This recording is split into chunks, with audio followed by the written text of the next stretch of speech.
Now, point me to a sustainable brand that's stylish, affordable, and has my size. I'll wait. Hey guys, I'm Brittany, and I'm soaking off my acrylics that have been on since February at 3 a.m. Literally nothing makes sense, so why start making sense now? Welcome back to my channel. Today we are discussing fast fashion. Hi, Present Brittany here. Today is September 17th, and I shot the bulk of this video in April. I hesitated on uploading this for a couple reasons. Do the girls care? Do the girls want to hear it from me? Do I know enough, of what I'm talking about to even touch the subject? And then after having all of those thoughts, I kind of began to feel guilty because look at my wardrobe, look at what I wear all the time. Now mentally, I was in that point of hesitation around May, and then June too. And then by July, I was like, okay, whatever, I'm gonna post it, whatever. And then by August, I finally realized that me being guilty is pointless because I'm literally up against a multi-trillion dollar machine, Anywho, enjoy the video. Present Brittany will pop in when she sees fit. A while ago, I did a Zara haul. I'll link it somewhere. And I talked a little bit about fast fashion, as Zara is at the forefront of fast fashion. If Mount Olympus represented fast fashion, Amancio Ortega would be smack dab in the middle of it. I shop at Zara a lot. And I don't want to say I'm guilty, but I'm aware. And I'm as aware of my fast fashion consumption as I am of the impact that fast fashion has on the environment, and most importantly, the humans that work and live around these fast fashion entities. Fast fashion refers to big brands who push basically knockoff runway styles to consumers very quickly. The high fashion world typically has 2 seasons, fall, winter, and spring, summer. The fast fashion has 52 seasons and sometimes more because these stores get shipments every week or sometimes multiple weeks, and these online retailers have new drops every single day. Behind the cheap prices is the true cost of fast fashion. We don't always see what it does to people, water and resources, landfills, how it affects the designers and fashion houses that are chronically being ripped off from a lot of these bigger brands. 1 in 6 people work in the worldwide garment industry. 80% of those people are women between the ages of 18 and 24. And despite fast fashion being a $2.4 trillion industry, only 2% of those workers receive a living wage. Back in 1980, the average American consumer bought 12 pieces of new clothing a year. Today, the average person buys 68 new pieces of clothing a year. On average, we spend about $1,700 a year, have 103 pieces, but only wear about 20% of those pieces. And the ones that we do wear, we wear them an average of 7 times before trashing them or donating them. Cheap clothes don't last long, and these clothes are produced very cheaply. And with the boom of social media as it continues to grow, we often feel the urge to constantly have new things to 1, keep up with trends, and 2, to never post ourselves in the same thing more than once. But not me, girl. I'm a repeat offender. Only 1% of clothing is recycled a year. The rest is incinerated, downcycled, or thrown in the landfill to live out the rest of its days. In fact, 60% of clothing made ends up being incinerated or ends up in a landfill within a year of being purchased. And it literally takes forever for these clothes to break down, as most of them are made of cheap synthetic fibers. It can take anywhere from 6 months. I read up to like 500 years for these things to break down naturally. For some perspective, here's some numbers relating to the negative impact that fast fashion has on the world. It takes 700 gallons to make one t-shirt. One. That's enough water for one person to drink for 2.5 years if they're drinking the daily recommended amount. And that's probably for a size medium t-shirt. Imagine how much water it would take for like a 2X. It takes 2,000 gallons of water to produce a pair of jeans. That's enough water for a person to live off of for 10 years. Synthetic fibers like polyester, nylon, and spandex, my personal favorite, as I am bodycon mommy, are the hugest offenders and use almost 342 million gallons of oil a year to produce. And let's talk about the colored garments. You know I live for a brightly colored garment. Textile dyeing is the world's second largest cause of the pollution of water, since most times when these companies are using dyes, when they're done, they just dump it in whatever body of water is near the area, rivers, lakes, ponds, whatever. And imagine how that affects the people who live in those areas. The dyeing process of garments uses enough water to fill 2 million Olympic-sized swimming pools a year. The average American gets rid of about 80 pounds of clothing a year.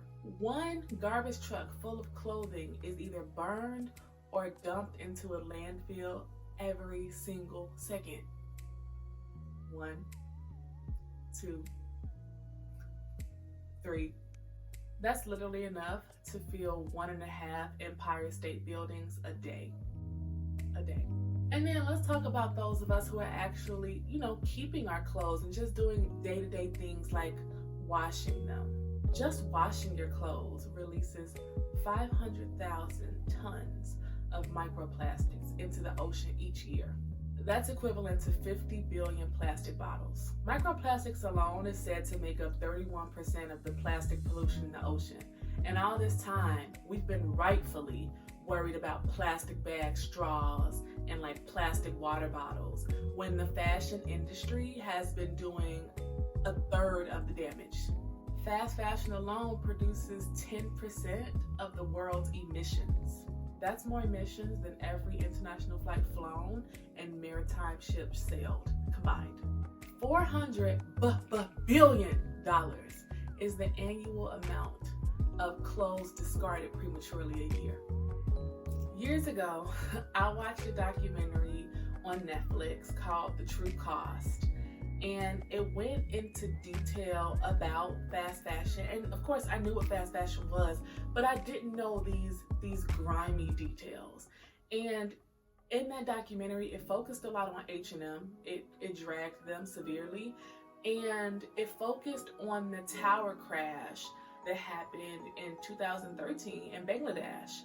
And 1,200 people died. Over 2,500 people were injured.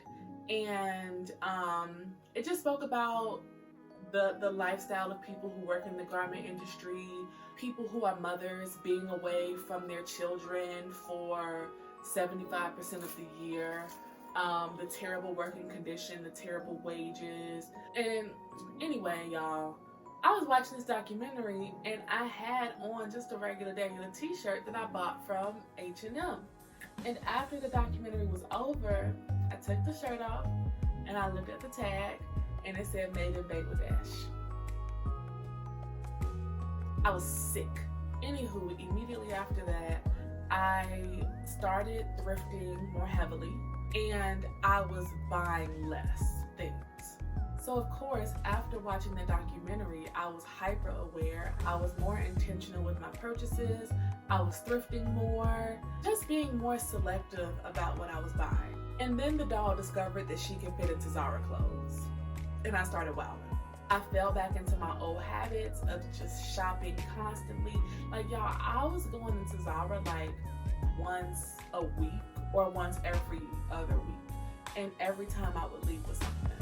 And then a couple months ago, Hassan Minhaj did an episode on his show Patriot Act about fast fashion.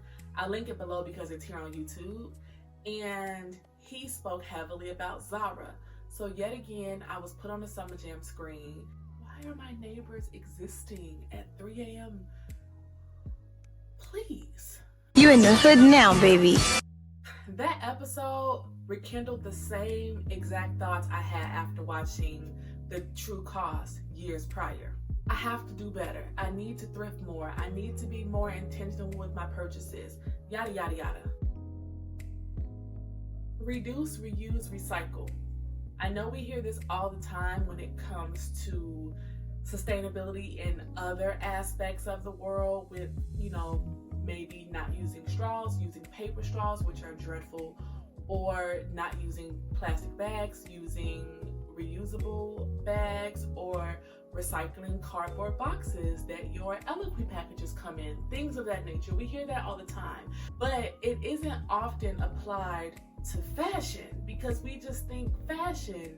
We think, oh, Gucci made this dress and I can't afford that Gucci dress, or I can't fit that Gucci dress, so Zara has a knockoff.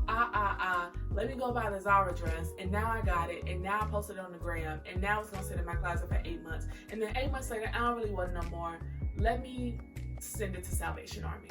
So to reduce, research the places that you're shopping at. I found this app called Good On You, where it spills the tea on majority of our favorite retailers.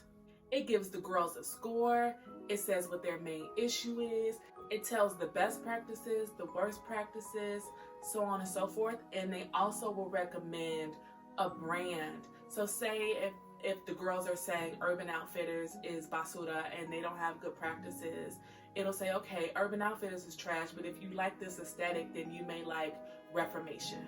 I love that app and I've been using it heavily.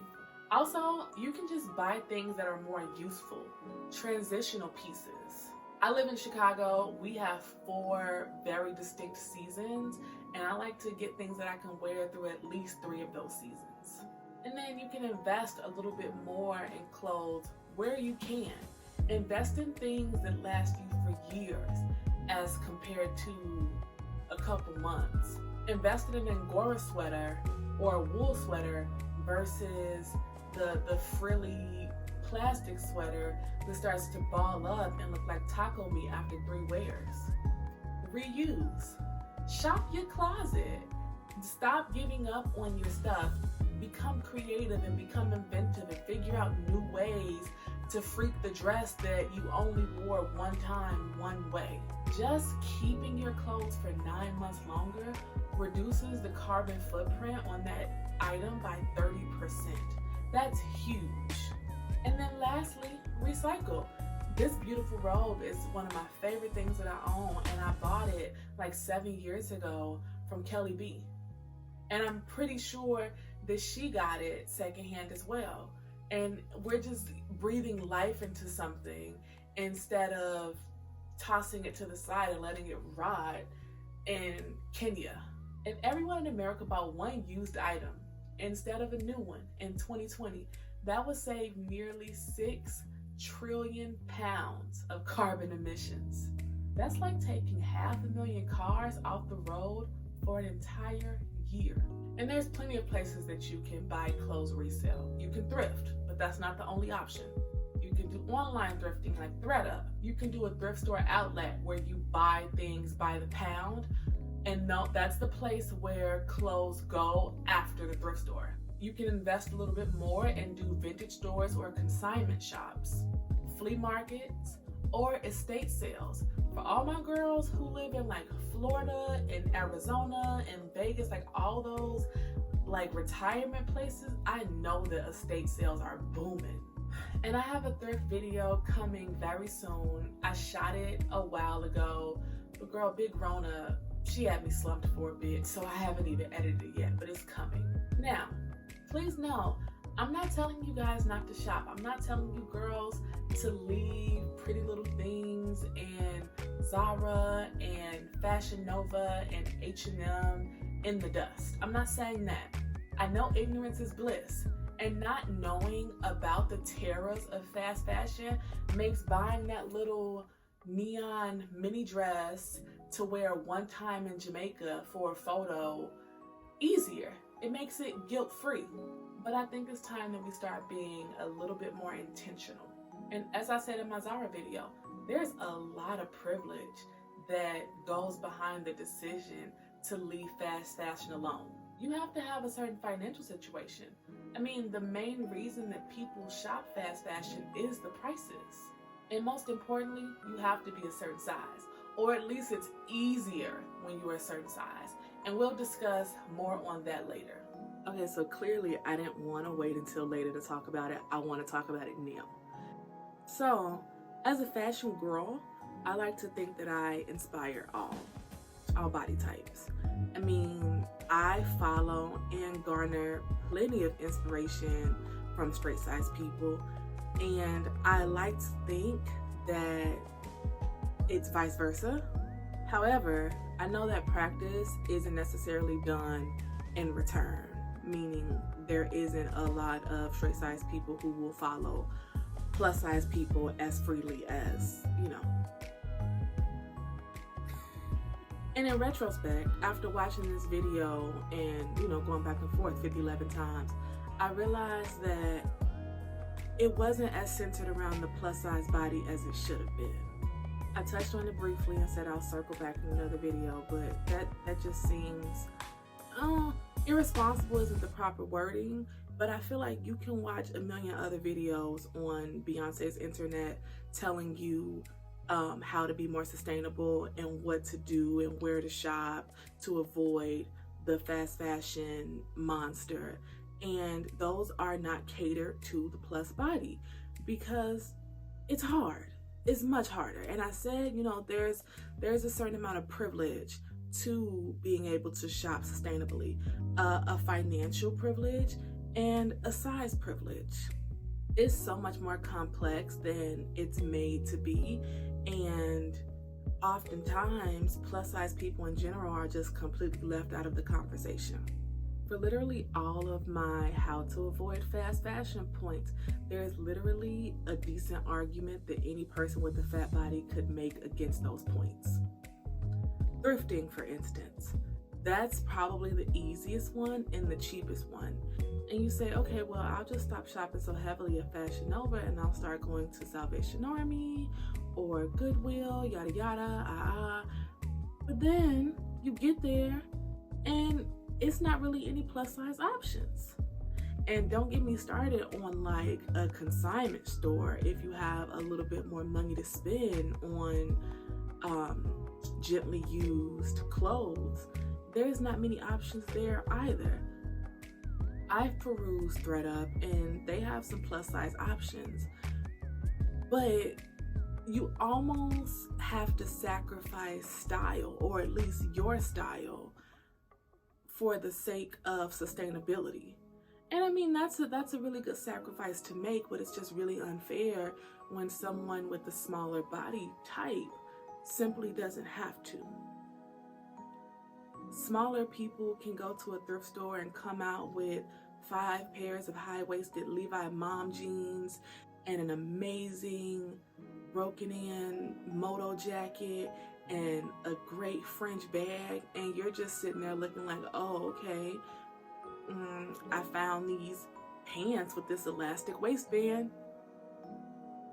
And not only that, but you literally have, and I don't really know how I feel about this. I don't think I feel as strongly about it as I've seen people on the internet display that they feel. But you have like people with smaller bodies going to thrift stores and buying up the larger garments and tailoring them to fit their smaller body. They're making cords, they're making whatever, bodycon dresses out of big polo shirts, things like that. And I mean, there's an argument for the person with the small body that's valid, and there's an argument for the person with the big body that's valid. But that's an issue when the stock in these thrift stores is not where it needs to be to accommodate someone with a big body who just simply gives a fuck about the earth. Another point was to shop small businesses and to shop sustainable companies. They're not making certain sizes. I recently found a Black girl here on YouTube who talks about living a sustainable lifestyle. I forgot her name, but I will link her channel right here. And she did a video where she recommended her favorite sustainable brands. And it was like Everlane, it was Patagonia, and Reformation. I went to all three of those sites just out of curiosity, and I believe Everlane went up to like a size XL and maybe like a size 16 in the garments that I looked at. Patagonia, pretty much the same thing. They had like some coveralls where they went up to a size 2X, but like the jackets and stuff went up to like a XL. And then there was Reformation. They had some things up to like a 3X, but not the cute things. So again, you're sacrificing style for sustainability. And again, it's a pretty good exchange. However, when the other person simply does not have to sacrifice that, it just looks funny in the light. I also said smaller companies. But then there's the conundrum, what if this small niche brand is not my aesthetic? You know, I prefer like the Hoochie Mama aesthetic and I can't really find too many indie brands that are doing that in my size. So what do? I shop my closet. That's really the only option. And that's bullshit. You shouldn't have one viable option out of 4 options that everyone else has just because you have a bigger body. And that's a problem. It's a big problem. I don't know what to do. I don't know what my part is. I mean, fashion is an industry of excess, but the earth is literally crying. California, Oregon, the girls are still on fire over there. Like there just has to be a change. And like I said, I try not to feel guilty about it because fast fashion is a machine and me as one person is not going to make this huge difference, but even the smallest dent is important. So like I said back in April, I really been trying to be really intentional about my purchases, you know, buying things that I just feel like I absolutely need, because I'm not gonna stop shopping. Like, let's just be honest, I'm not gonna stop shopping, but I am, there's certain stores that I just won't shop at. There are certain stores that I just will never work with, on Instagram specifically. Anywho, I'm gonna pass it back to April Brittany because September Brittany about to sit here and ramble. To sum it up, the things that I believe and the things that I practice haven't been aligning like I need them to, and I want to do something about it. And I hope that with this video and your own research, of course, that you guys can join me and help out in any way that you can, because girl, Earth is tired. Just remember, fast fashion is cheap, but somewhere someone else is paying. And that, girls, is today's video. Like I said, I have a lot of content coming. It's tourist season. Girls, I'm a tourist. I have to produce. Like, the battery is in my back. This is the season. Okay. I hate it here. I hate it here. There is nothing I hate more than soaking my nails off, okay? Let me tell you, I got these nails done the end of February, and I was supposed to get them done again in March for a vacation that of course had to be canceled, and they won't come off. Like, I've been waiting patiently for these nails to lift because I hate soaking nails off. Like, too broke, thank you, but they won't come off. All of a sudden, when I don't want these nails, I want nothing to do with them, they have the strength of the Black Panther. But when I'm trying to give a look and have my like long Boquisha nails, they're lifting every 5 seconds. What is the truth? Anyway, y'all, I will see you guys in the next video. Please let me know your thoughts below. I know this was like a wordy, talkative video, so I'm gonna make sure that the next one is something fun, like a styling video. Let me know your thoughts. Make sure that you follow me on Instagram. Make sure that you like, comment, and subscribe.